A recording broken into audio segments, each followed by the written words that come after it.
할렐루야. 다시 한번 오늘도 예배에 참여하신 모든 분들을 부활하신 예수 그리스도의 이름으로 환영합니다.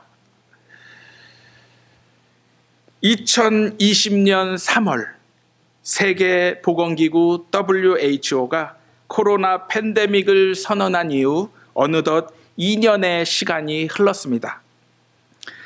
지금은 어느 정도 안정된 상황으로 접어들었지만 초기의 상황을 생각해 보면 그야말로 두렵고 암담한 상황이었습니다. 삽시간에 세계 경제는 마비가 되었고 신속한 백신 개발과 다량의 백신을 확보하기 위해 각 나라들은 물밑에서 총성 없는 치열한 전쟁을 벌였습니다. 세계 경제의 중심지인 뉴욕에서는 시신을 보관할 곳을 찾지 못해 결국 넓은 공터의 땅을 파서 층층이 관을 매장하는 모습이 전 세계에 생중계가 되어 많은 사람들이 충격을 받게 되었습니다. 마치 인간들이 아주 튼튼하고 견고하게 쌓아 올렸다고 자부했던 새로운 바벨탑이 과거와 같이 한순간에 무너져 버리는 것을 코로나 팬데믹을 통해 우리는 눈앞에서 생생히 목격하게 되었던 것입니다. 이러한 위기는 교회도 결코 예외가 아니었습니다. 초기 코로나 팬데믹 앞에서 많은 사람들은 자신의 모습을 진지하게 돌아보며 회개하고 반성하는 시간을 가졌습니다.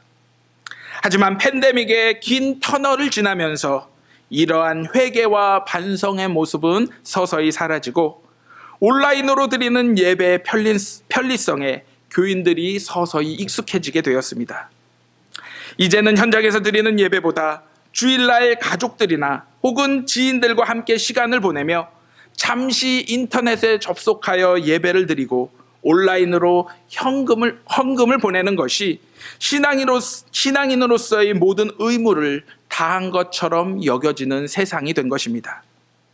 이러한 결과 미국에 있는 한인교회 중 약 20%인 1022개의 교회가 문을 닫았다라는 통계가 지난 1월에 발표가 되었습니다. 바로 코로나 팬데믹을 지나며 그동안 감추어져 있던 성도들의 신앙 상태가 여지없이 드러나게 되었던 것입니다.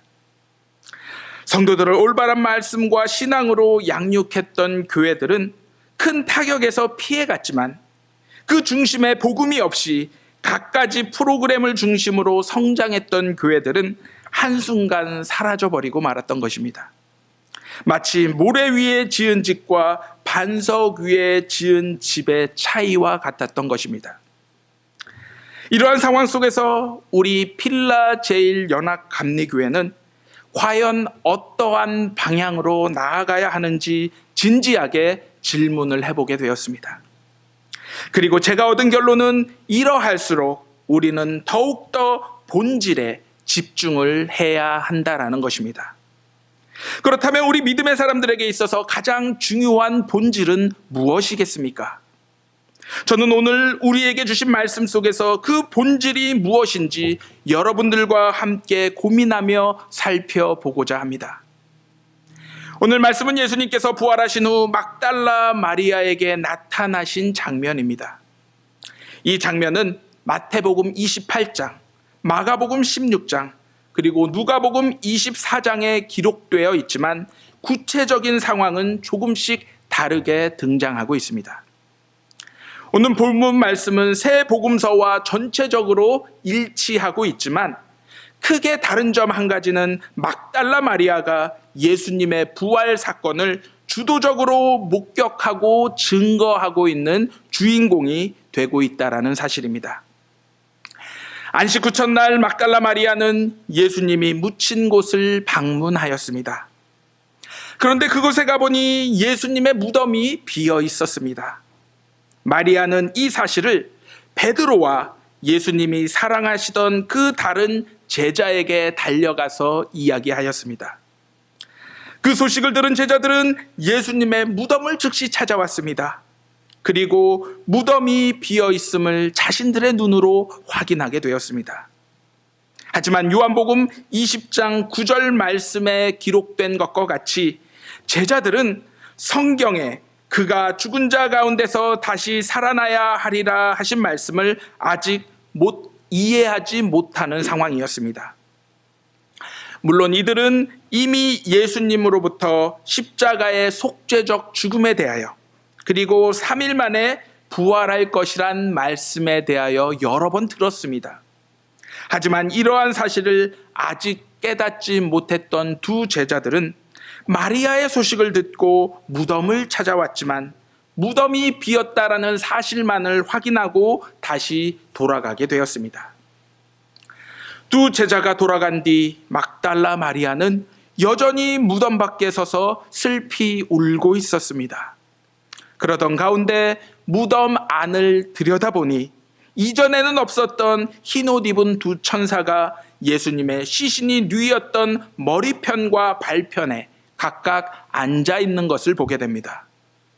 이 모습은 다시 한번 예수님의 시신이 무덤 안에 없다라는 사실을 명확히 증거해 주고 있습니다. 그리고 마리아는 천사와 대화하며 예수님의 시신이 사라진 것에 대하여 무척 슬퍼하고 있음을 보여주고 있습니다. 그때 예수님이 나타나 마리아에게 천사가 했던 동일한 질문을 던지십니다. 왜 울고 있느냐? 하지만 마리아는 그분이 예수님이신 줄 전혀 알지 못했습니다. 그리고 한층 더 깊이 그의 슬픔을 이야기하고 있습니다. 그러면서 그가 동산을 관리하는 사람인 줄 알고 혹시 예수님의 시신을 다른 곳으로 옮겨 놓았다라면 제발 자신에게 알려달라고 간청합니다. 바로 그때 예수님이 그녀를 마리아야라고 부르셨습니다. 그러자 마리아는 돌아서서 히브리 말로 라보니, 바로 선생님이라고 그분을 향해 대답하였습니다. 그 후 마리아는 기쁜 마음에 예수님을 붙들려 하였습니다. 하지만 예수님께서는 아직 자신을 붙들지 말 것을 말씀하셨습니다. 왜냐하면 예수님은 아버지께로 올라가 그곳에서 해야 할 일이 여전히 남아 있었기 때문입니다. 그 후 예수님은 마리아를 향해 형제들에게 가서 내 아버지 곧 너희 아버지, 내 하나님 곧 너희 하나님께 올라간다라고 전하라 이야기하셨습니다.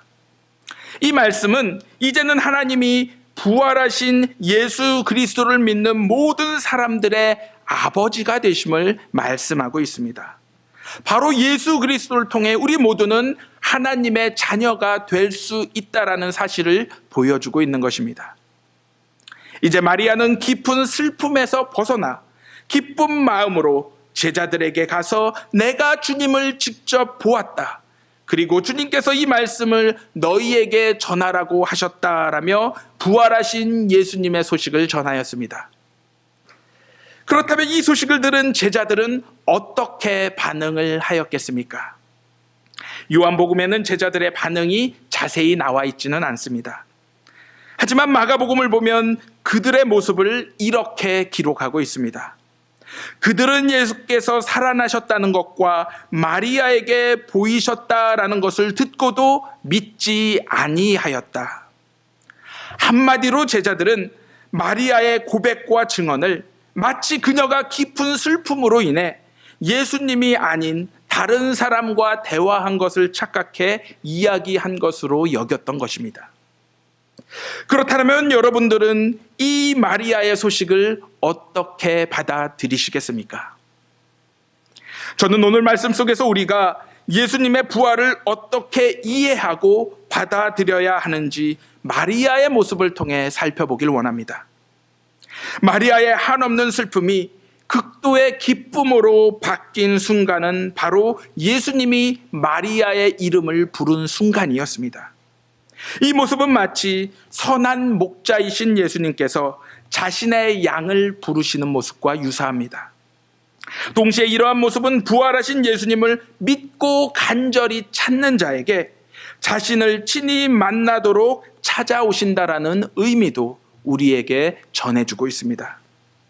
하지만 마리아가 예수님을 붙잡으려 하자 예수님은 그것을 철저히 금하셨습니다. 아마도 과거 예수님 앞에서 행동했던 마리아의 모습을 유추해 보면 그녀는 부활하신 예수님을 만난 그 순간 기쁜 마음에 예수님 앞에 엎드려 경배하며 그분의 발을 잡으려 했던 것으로 보입니다. 이러한 모습은 예수님을 향한 경배요 강한 기쁨의 표현이었습니다. 하지만 인간에게 있어서 접촉은 오감 중의 하나로 외부의 실체를 빠르게 인식하고 분별하는 방법 중의 하나입니다. 그러므로 만약 마리아가 그 순간 예수님을 붙잡았다라면 그녀는 믿음이 아닌 자신의 느낌과 체험을 통해 부활하신 예수님을 믿게 되었을 것입니다. 즉 믿음이 아닌 자신 앞에 놓여진 증거로서 예수님의 부활을 이해하고 믿었던 것입니다. 아마도 예수님은 이 사실을 그 누구보다도 잘 아셨던 것으로 보입니다. 그래서 부활하신 예수님을 믿는 사건은 우리가 가진 능력이나 감정이 아닌 이와는 전혀 다른 방법으로 일어나게 됨을 오늘 마리아의 모습을 통해 우리들에게 보여주고 계십니다. 바로 예수님께서는 슬픔으로 가득 찬 우리에게 먼저 찾아오셨고 우리는 우리의 이름을 부르시는 그분 앞에서 하나님의 말씀과 성령의 능력을 통해 그분을 부활하신 주님으로 믿고 고백하는 역사가 일어나게 되는 것입니다. 다시 말해 예수님이 마리아의 손길을 허락하지 않은 이유는 우리의 욕심과 이기심으로 예수 그리스도를 세상에 묶어두려는 모든 시도를 거부한 상징이 되고 있는 것입니다. 예수님의 부활은 우리와 하나님 사이에 깨어진 관계를 새롭게 회복하는 결정적 사건이었습니다. 바로 하나님으로부터 멀어져 죽을 수밖에 없는 우리 인생에 예수님이 직접 찾아오셔서 우리를 대신해 우리의 모든 죄를 짊어지시고 자신의 거룩함을 우리 모두에게 선물로 주신 것입니다. 그러므로 예수님의 부활은 새로운 생명, 새로운 시작을 상징하고 있는 것입니다. 그 생명은 지금도 여전히 우리 각자의 삶의 자리에서 예수 그리스도를 쫓아 살아가게 만드는 원동력이 되고 있습니다.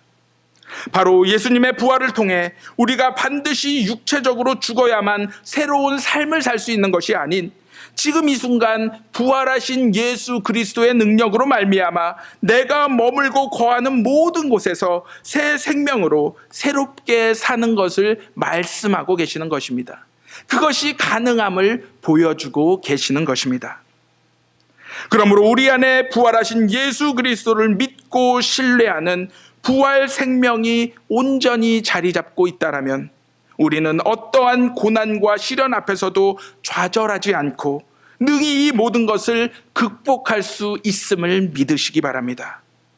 바로 마리아의 모든 슬픔이 예수님과의 만남을 통해 기쁨으로 바뀌었듯이 우리의 모든 슬픔과 좌절이 부활하신 예수 그리스도를 믿는 믿음 안에서 한량없는 기쁨이 됨을 믿으시기 바랍니다.